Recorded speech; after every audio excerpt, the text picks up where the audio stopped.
Հեծը մարել է միջազգային բանկերի նկատմամբ ունեցած վարկային պարտավորություններից ևս շուրջ 9 միլիոն դոլարը։ Ընկերության ժամանակավոր կառավարման շրջանում միջազգային ու տեղական բանկերի նկատմամբ ունեցած ֆինանսական պարտավորությունները նվազեցվել են արդեն մոտ 50 միլիոն դոլարով։ Ժամանակավոր կառավարիչն ընդգծում է, այդ վճարումներն իրականացվել են բացառապես սեփական միջոցների հաշվին։ Անցյալ տարվա հուլիսի 18-ին, երբ հանրային ծառայությունների կարգավորող հանձնաժողովը վարչական վարույթ հարուցեց հեծի նկատմամբ, այդ պահի դրությամբ ընկերությունն ուներ շուրջ 400 միլիոն ամերիկյան դոլարին համարժեք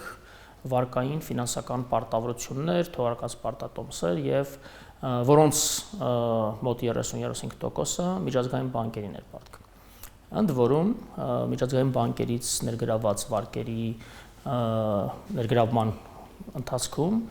նաև որպես երաշխիք ընկերության 100% բաժնետոմսերն էր գրավադրված եւ մինչ այժմ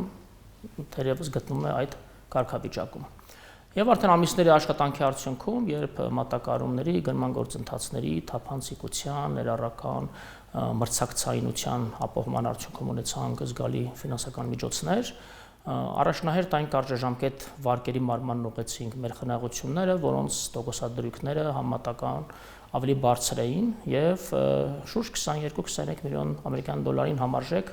միայն վաղաժամ վարկերի մարում իրականացրեցինք։ Առանձնահատուկ ուզում եմ շեշտել, որ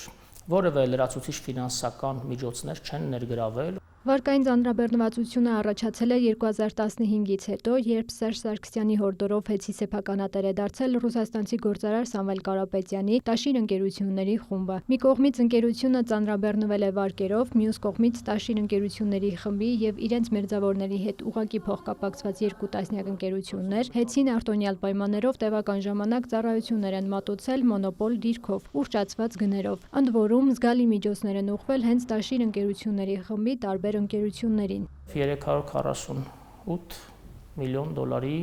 համարժեք վարկային ֆինանսական պարտավորություններ ունի հեծ այս պայն։ Այդ ֆինանսական միջոցները ներգրավվել էին տարբեր նպատակներով, այդ թվում ցանցի արդիականացման, ներդրումային ծրագրերի իրականացման գուցե, բայց թե որքանով են դրանք արդյունավետ կառավարվել, որքանով են նպատակին ծառայեցվել, դրանք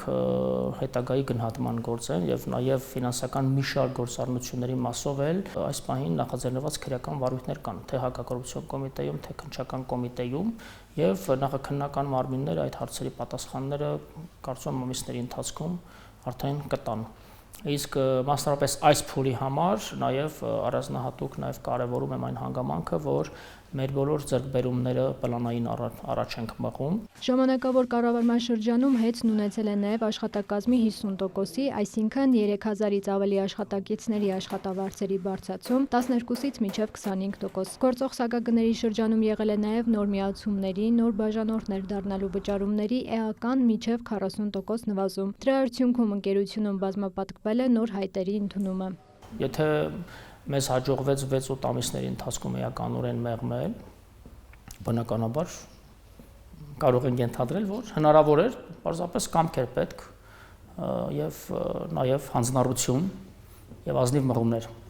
Ռոմանոս Պետրոսյանը պարզաբանում է նաև, թե ինչպես պետք է իրականացվի արդեն ընկերության պետականացումը։ Մայիսի 25-ին լրացել է Վարշական դատարանի կիրառած հայցի ապահովմամբ սահմանված ժամկետը, որի ընթացքում կառավարության առաջարկի հիման վրա պետք է տեղի ունենար հեծ բաժնետերերի կողմից ընկերության 100% բաժնետոմսերի կառավարության հետ համաձայնեցված կարգով օտարում։ Քանի որ սահմանված ժամկետներում բաժնետոմսերի օտարում տեղի չի ունեցել, գործող իրավական կարգավորումներով կառավարությունը նախաձեռնելու է հեծի բաժնետոմսերի հանրության գերակա շրջանաչելու եւ օտարելու, այսինքն պետականացնելու գործընթաց։